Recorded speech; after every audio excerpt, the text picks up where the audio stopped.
அவங்க ஏஜாஸ் பேசுகிறேன். இப்போ நம்ம தொழுப்பேடு ஜிஎஸ்லேருந்து கரெக்டாக வந்து ஒரு 4 கிலோமீட்டர் நிற்கிறாங்க. இது வந்து ஒரு 20 சென்ட்டுங்க.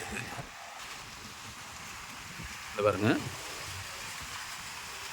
சுற்றி இப்படி வந்து அப்படி வந்து ஃபென்சிங்கே போட்டு வச்சுருக்காங்க. ஃப்ரண்டேஜ் பார்த்தீங்கன்னா இப்படி பார்த்தாலும் ஒரு 100 அடி வருது. கமர்ஷியலுக்கு நல்ல அருமையான இடத்துல வாங்கி போட்டிங்கன்னா நல்ல சூப்பராக இருக்கும். ஏன்னா இது வந்து கிட்டத்தட்ட 60 அடி ரோடு இருக்குது. இது வரைக்கும் பஸ் ரூட்லேயே இருக்குது. இன்வெஸ்ட்மெண்ட் பண்ணுறவங்களுக்கு நல்ல சூப்பர் இடங்க. இது என்ன வேணாலும் பண்ணிக்கலாம்.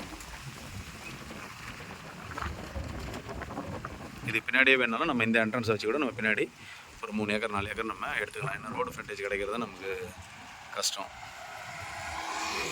இது ஒருத்தராக வாங்கிக்கலாம், இல்லை யாருக்காவது இன்வெஸ்ட்மெண்ட் தேவைன்னா இது அப்படியே பாதியாக ஆளுக்கு ஒரு 10 சென்ட்டு கூட வாங்கிக்கலாம். கொஞ்சம் ஓரளவுக்கு நார்மல் பட்ஜெட்லேயே எடுக்கலாம். ஏன்னா இங்கெல்லாம் வந்து பாருங்கள், இதெல்லாம் லே அவுட் பண்ணி ஒரு ஸ்கொயர் ஃபீட்டே வந்து இங்கே வந்து 550 ரூபா அந்த மாதிரி சேல் பண்ணியிருக்காங்க. இது நம்ம ஓரளவுக்கு ரீசனபிள் ப்ரைஸ்க்கே எடுக்கலாங்க. வேணுன்றவங்க கான்டாக்ட் பண்ணுங்கள். நன்றி, வணக்கம்.